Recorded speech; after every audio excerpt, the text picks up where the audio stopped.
SP madam પોતાની ગાડી લઈને બહાર જઈ રહ્યા હતા ત્યારે જ રસ્તામાં લોકોની ભીડ જોવા મળી। એટલે એસપી મેડમ ગાડીમાંથી નીચે ઉતરીને ભીડમાં જોવા ગયા તો અમુક લોકો એક વ્યક્તિને માર મારી રહ્યા હતા। ત્યારે એસપી મેડમે બધા જ લોકોને ત્યાંથી ભગાવી દીધા અને માર ખાવાવાળા વ્યક્તિ સામે જોયું તો એ હેરાન રહી ગયા, કેમ કે આ માર ખાવાવાળો વ્યક્તિ બીજો કોઈ નહીં પરંતુ એસપી મેડમ સાથે છૂટાછેડા લીધેલો એનો પતિ હતો। થોડા સમય પહેલા જ એના છૂટાછેડા થયા હતા। ત્યારબાદ આ કહાનીમાં કંઈક એવું થયું જેની કોઈએ કલ્પના પણ કરી નહોતી। મિત્રો, આ કહાનીમાં આગળ શું થયું હતું, આખી કહાનીનું સત્ય જાણવા માટે આ વિડીયોને અંત સુધી ધ્યાનથી સાંભળજો। મિત્રો, ઉત્તર પ્રદેશમાં રાકેશ નામનો એક વ્યક્તિ રહેતો હતો। રાકેશ પાસે ઘણી બધી જમીન હતી અને પૈસે ટકે સુખી હતો। રાકેશે પોતાનો અભ્યાસ પૂરો કરી લીધો હતો અને હવે એના લગ્નનો સમય આવ્યો એટલે એના માતા પિતા દીકરા માટે છોકરી શોધવા લાગ્યા। ત્યારે નીતુ નામની એક છોકરી એને પસંદ આવી ગઈ। નીતુ પણ ભણેલી ગણેલી હતી।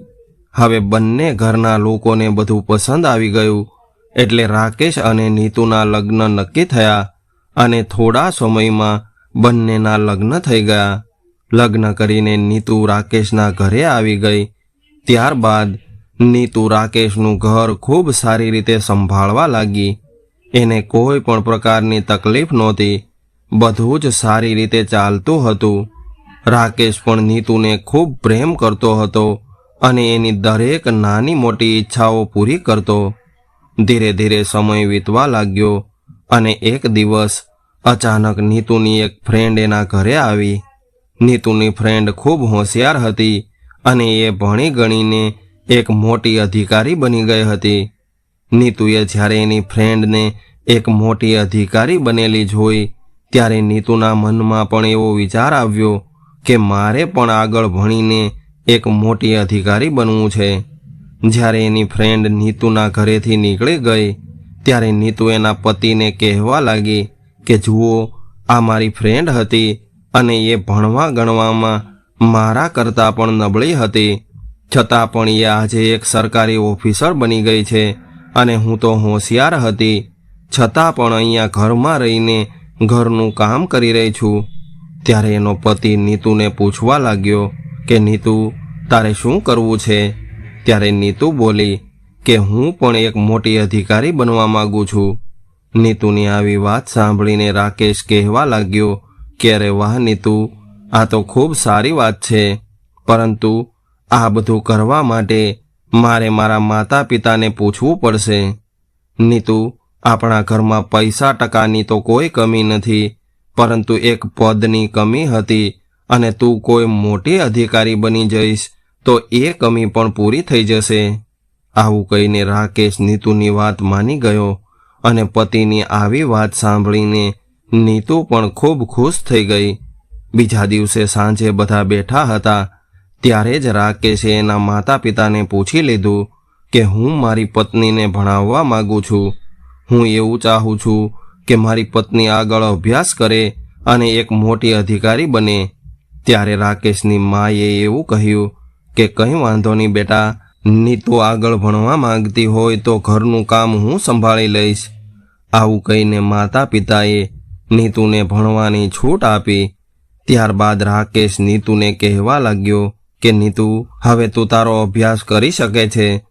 ત્યારે નીતુએ કોચિંગ કરવા બાબતે વાત કરી એટલે રાકેશ કહેવા લાગ્યો કે તું મને એ જણાવી દે કે કયા કોચિંગ સેન્ટરમાં તારે એડમિશન કરાવવું છે અને કોચિંગ માટે કેટલા પૈસાની જરૂર પડશે।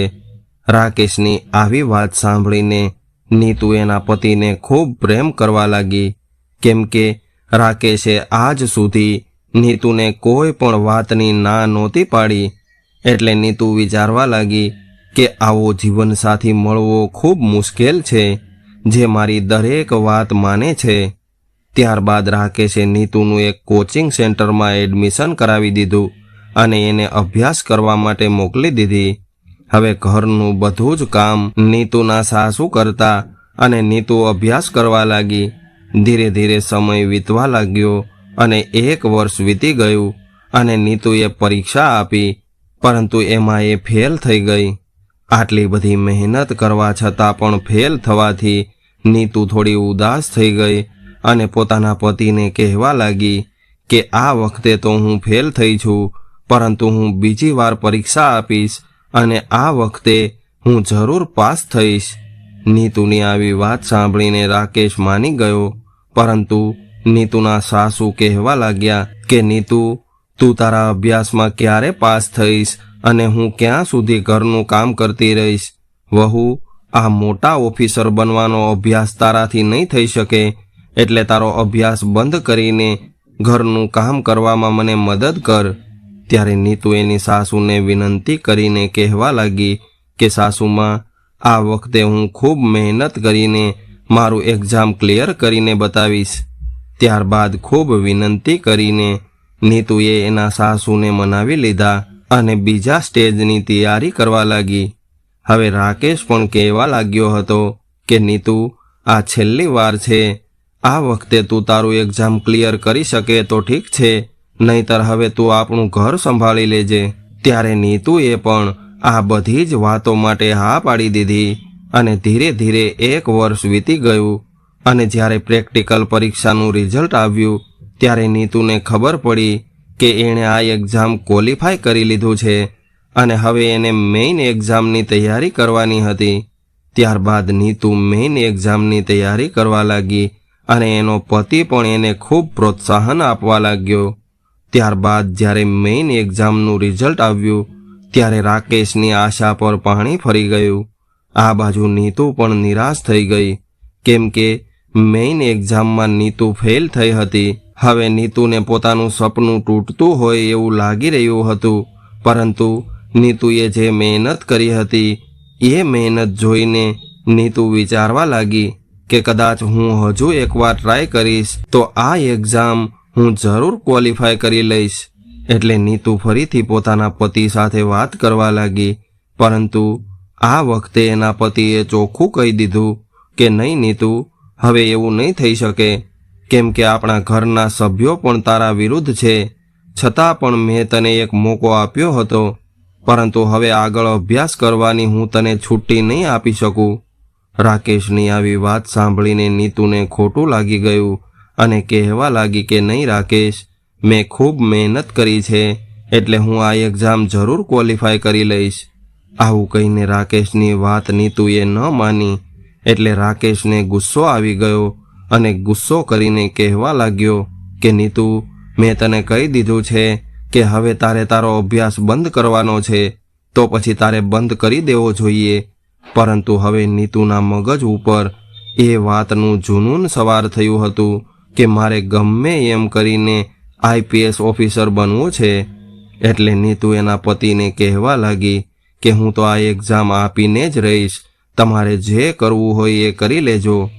આ બધું જ્યારે રાકેશની માએ સાંભળ્યું કે વહુ મારા દીકરાની સામે બોલવા લાગી છે, ત્યારે રાકેશની મા પણ ત્યાં આવી ગઈ અને પોતાના દીકરાને કહેવા લાગી કે બેટા, તારી પત્ની આવી રીતે તારી સામે બોલી રહી છે અને તું એમને એમ સાંભળી રહ્યો છો. માની આવી વાત સાંભળીને રાકેશ પોતાની પત્નીને ધમકાવવા લાગ્યો. આવું બધું થવાના લીધે રાકેશ અને નીતુ વચ્ચે એવી પરિસ્થિતિ ઊભી થઈ ગઈ કે રાકેશને નીતુ ઉપર હાથ ઉઠાવવો પડ્યો. રાકેશે જ્યારે નીતુ પર હાથ ઉઠાવ્યો ત્યારે નીતુને ખૂબ દુઃખ થયું અને એ સીધી જ પોતાના પિતાજીના ઘરે જતી રહી.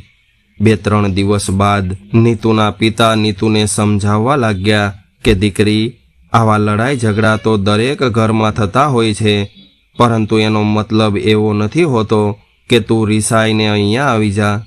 ત્યારે નીતુ એના પિતાને કહેવા લાગી કે નહીં પિતાજી, એવી કોઈ વાત નથી, પરંતુ વાત જાણે એમ છે કે હું મારો અભ્યાસ પૂરો કરવા માગું છું અને કદાચ એ લોકો મારો અભ્યાસ પૂરો નહીં કરાવે તો એ ઘરમાં મારે બિલકુલ નથી રહેવું. દીકરીની આવી વાત સાંભળીને પિતાજી કહેવા લાગ્યા કે અરે દીકરી, કદાચ રાકેશ ના પાડી રહ્યો હોય તો તારે અભ્યાસ કરવાની શું જરૂર છે? આમ પણ એની પાસે ઘણી બધી જમીન છે, પૈસે ટકે સુખી છે તો પછી તારે નોકરી કરવાની શું જરૂર છે? ત્યારે નીતુ કહેવા લાગી કે પિતાજી, એના ઘરમાં પૈસા ટકાની કોઈ પ્રોબ્લેમ નથી, પરંતુ કમી છે તો એક પદની કમી છે. પિતાજી, મારી ફ્રેન્ડ ભણવામાં મારા કરતાં પણ નબળી હતી, છતાં પણ એ આજે એક મોટી અધિકારી બની ગઈ છે. એટલે હું પણ એક મોટી અધિકારી બનવા માંગુ છું, કેમ કે મોટા અધિકારીઓને સરકારી ગાડી મળે છે અને સાથે સાથે સિક્યોરિટી પણ મળે છે. અને જ્યારે મોટા અધિકારીઓ બહાર નીકળે છે ત્યારે એક અલગ પ્રકારની ફિલિંગ આવે છે. આવું કહીને નીતુ એના પિતાને આગળ અભ્યાસ કરવાનું કહેવા લાગી.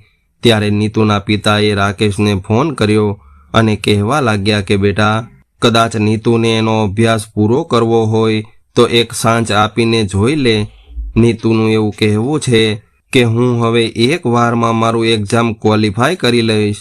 પરંતુ રાકેશ પોતાની પત્નીથી નારાજ હતો, કેમ કે એણે નીતુને બધું જ આપવાની કોશિશ કરી હતી, છતાં પણ નીતુ એક નાની એવી જીદ છોડવા માટે તૈયાર નહોતી. આ વાત રાકેશને ખોટી લાગી હતી. એટલે રાકેશ કહેવા લાગ્યો કે પિતાજી, એવું કંઈ પણ નહીં થાય.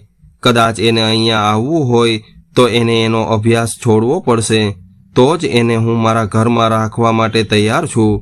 અને કદાચ એની અભ્યાસ કરવાની જીદ હોય તો એને ત્યાં જ રાખજો, હું એને છૂટાછેડા આપવા માટે પણ તૈયાર છું.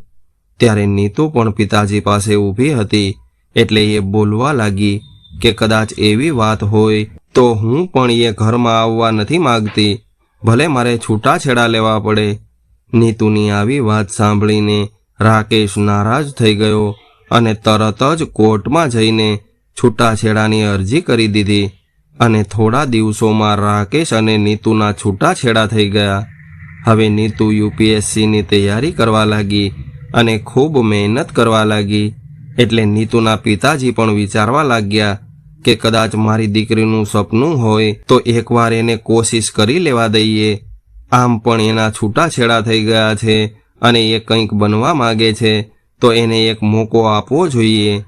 આવું વિચારીને નીતુના પિતાએ એક કોચિંગ સેન્ટરમાં એનું એડમિશન કરાવી દીધું અને નીતુ અભ્યાસ કરવા લાગી. ધીરે ધીરે સમય વીતવા લાગ્યો અને નીતુ UPSCમાં પાસ થઈ ગઈ અને એક IPS ઓફિસર બની ગઈ. હવે નીતુ ખૂબ ખુશ થઈ ગઈ હતી, કેમ કે હવે એનું સપનું પૂરું થઈ ગયું હતું. ત્યારબાદ નીતુ પોતાની ટ્રેનિંગ માટે નીકળી ગઈ અને ટ્રેનિંગ પૂર્ણ થયા બાદ SP તરીકે એનું પોસ્ટિંગ થયું અને એ પોતાનો કાર્યભાર સંભાળવા લાગી. જ્યારે એ પોતાની ઓફિસમાં ખુરશી પર બેઠી, જે ખુરશી પર બેસવા માટે નીતુ અને એના પતિએ સપના જોયા હતા, ત્યારે અચાનક એની આંખોમાં આંસુ આવવા લાગ્યા. એને પોતાના પતિની એ બધી જ વાતો યાદ આવી ગઈ, જ્યારે એકાંતમાં એનો પતિ કહેતો હતો કે જ્યારે તું મોટી અધિકારી બની જઈશ ત્યારે ચારેય બાજુ લોકો મારી વાહવાહ કરશે અને બધા જ લોકો મારાથી ડરતા હશે. પરંતુ આજે જ્યારે નીતુને સફળતા મળી હતી ત્યારે એનો પતિ એની સાથે નહોતો. આવું વિચારીને નીતુની આંખોમાં આંસુ આવી ગયા હતા, પરંતુ એ વિચારવા લાગી કે જે કંઈ પણ થઈ ગયું છે એને વારે વારે યાદ કરવાથી શું ફાયદો. આવું વિચારીને નીતુ ખૂબ મહેનત અને ઈમાનદારીથી કામ કરવા લાગી અને ધીરે ધીરે સમય વીતવા લાગ્યો. નીતુનું પોસ્ટિંગ થયું એને 6 મહિના થઈ ગયા હતા અને એક દિવસ નીતુ પોતાની ઓફિસેથી પોતાના ઘરે જવા નીકળી ત્યારે રસ્તામાં એક સરકારી હોસ્પિટલ પાસે લોકોની ભીડ જામી હતી અને અમુક લોકો એક વ્યક્તિને માર મારી રહ્યા હતા. ત્યારે SP મેડમ એટલે કે નીતુએ પોતાની ગાડીમાંથી નીચે ઉતરીને ભીડને વિખેરી નાખી, પરંતુ આ ઘાયલ થયેલો વ્યક્તિ ત્યાં જ પડ્યો હતો. જ્યારે SP મેડમની નજર આ વ્યક્તિ પર પડી ત્યારે એ હેરાન રહી ગયા, કેમ કે આ ઘાયલ થયેલો વ્યક્તિ બીજો કોઈ નહીં પરંતુ એ જ રાકેશ હતો, જેની સાથે ઘણા દિવસો પહેલા એના છૂટાછેડા થયા હતા અને આજે રાકેશ એને આવી હાલતમાં મળ્યો હતો. ત્યારે નીતુ વિચારવા લાગી કે રાકેશ કદાચ દારૂ પીવા લાગ્યો હશે અને એના કારણે જ એની આવી હાલત થઈ હશે. ત્યારબાદ નીતુ રાકેશ પાસે ગઈ અને એની સાથે વાત કરવાની કોશિશ કરવા લાગી, પરંતુ ખૂબ માર મારવાના લીધે રાકેશ બેહોશ થઈ ગયો હતો. એટલે એસપી મેડમે એને નજીકની સરકારી હોસ્પિટલમાં ભરતી કરાવી દીધો. જ્યાં સુધી એનો ઈલાજ ચાલતો રહ્યો ત્યાં સુધી નીતુ બહાર બેસી રહી અને ત્યાં જ બેસીને એની રાહ જોવા લાગી. લગભગ 3 કલાક બાદ રાકેશ હોશમાં આવ્યો એટલે ડૉક્ટરે જણાવી દીધું કે પેશન્ટ હોશમાં આવી ગયો છે. ત્યારબાદ નીતુ અંદર ગઈ અને રાકેશ સાથે વાત કરવા લાગી કે રાકેશ, તારી આવી હાલત કેમ થઈ ગઈ? આખરે તને શું થયું છે? અને એ લોકો કોણ હતા જે તને માર મારી રહ્યા હતા? ત્યારે રાકેશે જોયું કે મારી સામે બીજું કોઈ નહીં પરંતુ નીતુ છે, અને એ પણ એક સરકારી ઓફિસર બની ગઈ છે, કેમ કે નીતુએ પોતાની વર્દી પહેરેલી હતી. જ્યારે રાકેશે નીતુને વર્દી પહેરેલી જોઈ એટલે એની આંખોમાં આંસુ આવી ગયા અને કહેવા લાગ્યો કે નીતુ, તું અહીંયા શું કરી રહી છો? ત્યારબાદ નીતુ એને જણાવવા લાગી કે અમુક લોકો તને માર મારી રહ્યા હતા, ત્યારે હું ત્યાંથી નીકળી અને મેં જ તને બચાવ્યો હતો. ત્યારબાદ તું બેહોશ થઈ ગયો એટલે હું તને હોસ્પિટલમાં લઈને આવી છું. પરંતુ હું એ જાણવા માંગુ છું કે એ લોકો તને શા માટે માર મારી રહ્યા હતા? શું તે કોઈ ખોટું કામ કર્યું હતું? ત્યારે રાકેશ કહેવા લાગ્યો કે હા, મેં એક ખોટું કામ કર્યું હતું અને એની જ સજા હું ભોગવી રહ્યો છું. આવું સાંભળીને નીતુ હેરાન રહી ગઈ અને પૂછવા લાગી કે રાકેશ, તે કયું ખોટું કામ કર્યું છે? જો તે કોઈ પણ ખોટું કામ કર્યું હોય તો હું અત્યારે એસપી છું અને હું તને બિલકુલ માફ નહીં કરું. નીતુની આવી વાત સાંભળીને રાકેશ કહેવા લાગ્યો કે હા, મને ખબર છે કે તું મને માફ નહીં કરે, કેમ કે એ ખોટું કામ મેં તારી સાથે જ કર્યું હતું. કદાચ એ સમયે હું તને લેવા માટે તારા પિતાજીના ઘરે આવ્યો હોત અને તને એક મોકો આપ્યો હોત તો આજે આપણે બધા જ સાથે રહેતા હોત અને કોઈ પણ પ્રકારની તકલીફ ન હોત.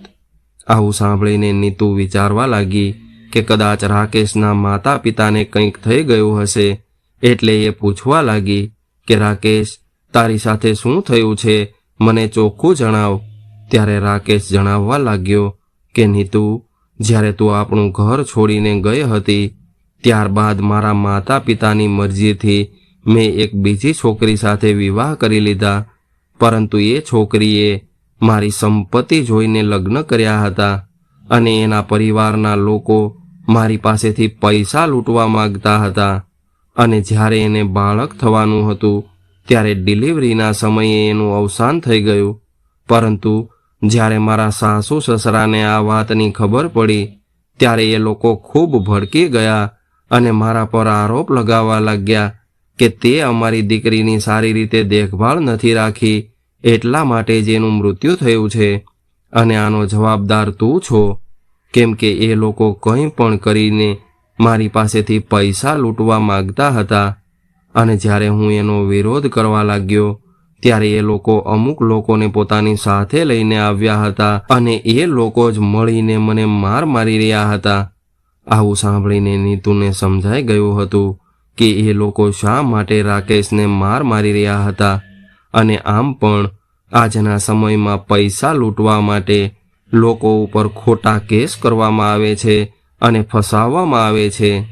ત્યારબાદ રડતા રડતા રાકેશ નીતુને પૂછવા લાગ્યો કે નીતુ, શું તે બીજા લગ્ન કરી લીધા છે?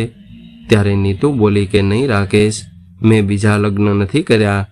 જો કે હમણાં થોડા દિવસ પહેલાં જ અહીંયા મારું પોસ્ટિંગ થયું છે, એટલે મેં અત્યાર સુધી બીજા લગ્ન વિશે નથી વિચાર્યું.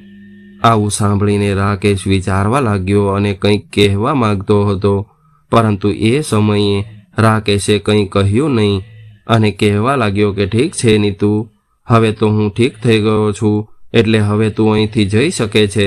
એટલે નીતુ ત્યાંથી જવા લાગી, પરંતુ જતાં જતાં ઘણી વખત એણે રાકેશ તરફ પાછું વળીને જોયું હતું. હવે નીતુ ત્યાંથી નીકળી ગઈ હતી અને રાકેશ વિચારમાં પડી ગયો હતો કે નીતુ ખૂબ સારી છોકરી હતી, કેમ કે જ્યારે એ બંનેના છૂટાછેડા થયા હતા ત્યારે છૂટાછેડાના બદલામાં કોર્ટમાં અમુક રકમ આપવાનું નક્કી થયું હતું, પરંતુ નીતુએ એ પૈસા લેવાની ના પાડી હતી અને એવું કહ્યું હતું કે મારે પૈસાની કોઈ જરૂર નથી, હું મારી મરજીથી છૂટાછેડા લઈ રહી છું. આવું કહીને નીતુએ પૈસા લેવાની ના પાડી હતી.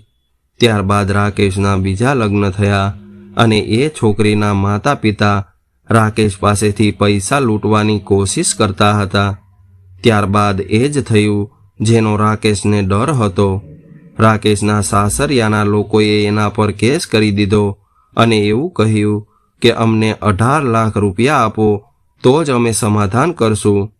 આ બાજુ રાકેશ પાસે પૈસાની કોઈ કમી નહોતી, પરંતુ આ સમયે એના પૈસા ધંધામાં ફસાયેલા હતા અને એ પૈસા 6 મહિના પછી આવવાના હતા. એટલે રાકેશ એના સાસરિયાના લોકો સાથે વાત કરવા લાગ્યો કે તમે થોડો સમય ખમી જાઓ, 6 મહિના પછી મારે પૈસા આવવાના છે ત્યારે હું તમને આપી દઈશ, પરંતુ અત્યારે આ કેસ પાછો ખેંચી લ્યો. ત્યારે એ લોકોએ ના પાડી દીધી. એટલે રાકેશ પોતાની છૂટાછેડા લીધેલી પત્ની નીતુ પાસે ગયો અને એની સાથે વાત કરવા લાગ્યો.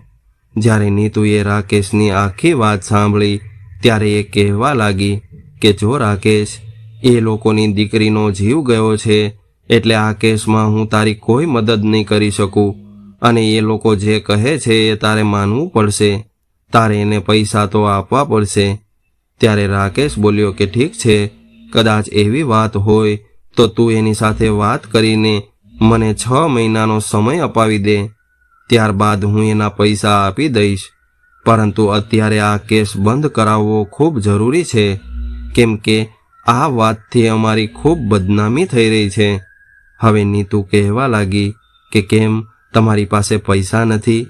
ત્યારે રાકેશ બોલ્યો કે પૈસા તો છે, પરંતુ 6 મહિના બાદ મારા પૈસા મને મળવાના છે. ત્યારે નીતુ કંઈક વિચારવા લાગી અને થોડી વાર બાદ કહેવા લાગી કે ઠીક છે, કદાચ એવી વાત હોય તો હું તને અત્યારે પૈસા આપું છું. એ પૈસા તું એ લોકોને આપીને સમાધાન કરી લે અને તારી પાસે જ્યારે પૈસા આવી જાય ત્યારે મારા પૈસા મને આપી દેજે. આવું સાંભળીને રાકેશ, જે અત્યારે નીતુ પાસેથી પૈસા લેવા માટે મજબૂર હતો, એ કહેવા લાગ્યો કે ઠીક છે, તું અત્યારે મને પૈસા આપ એટલે એ લોકો સાથે મારું સમાધાન થઈ જશે. ત્યારબાદ નીતુ પાસેથી પૈસા લઈને રાકેશે એના સાસરિયાવાળાને આપી દીધા અને કેસ બંધ કરાવી દીધો. ત્યારબાદ રાકેશ અને નીતુ સાથે અવારનવાર વાતચીત થવા લાગી અને થોડા થોડા કરીને નીતુના પૈસા પાછા આપવા લાગ્યો. એટલે નીતુને સમજાઈ ગયું હતું કે રાકેશ હજુ સુધી મને ભૂલ્યો નથી. આ બાજુ નીતુના પિતાજી એને ઘણી વખત લગ્ન કરવાનું કહેતા હતા. એટલે નીતુ એના પિતાને કહેવા લાગી કે પિતાજી, શું હું એ જ છોકરા સાથે લગ્ન કરી લઉં જેની સાથે મારા છૂટાછેડા થયા હતા? જ્યારે પિતાજીએ આવી વાત સાંભળી એટલે થોડી વાર વિચારવા લાગ્યા અને એણે હા પાડી દીધી. અને 2 દિવસ બાદ નીતુના પિતાજી રાકેશના ઘરે ગયા અને રાકેશ સાથે નીતુના બીજી વાર લગ્ન કરવાની વાત કરવા લાગ્યા.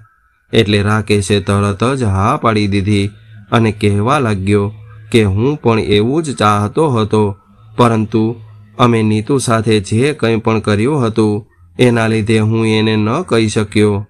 ત્યારે જ રાકેશની માં હાથ જોડીને નીતુના પિતાને કહેવા લાગી કે અમારી નીતુ તો સાક્ષાત દેવી હતી. ત્યારબાદ બધું જ નક્કી થયું અને બીજી વાર રાકેશ અને નીતુના લગ્ન થયા. લગ્ન બાદ રાકેશ અને નીતુ ખૂબ હસી ખુશીથી રહેવા લાગ્યા. હવે રાકેશના ઘરમાં પૈસાની સાથે સાથે એક સરકારી પોઝિશન પણ હતી, જેના લીધે ગામના બધા જ લોકો રાકેશની ઇજ્જત કરવા લાગ્યા. તો મિત્રો, આજની કહાની તમને કેવી લાગી કોમેન્ટમાં જરૂર જણાવજો અને પસંદ આવી હોય તો વિડીયોને લાઈક, શેર અને નવા હોય તો ચેનલને સબસ્ક્રાઈબ જરૂરથી કરજો. હર હર મહાદેવ.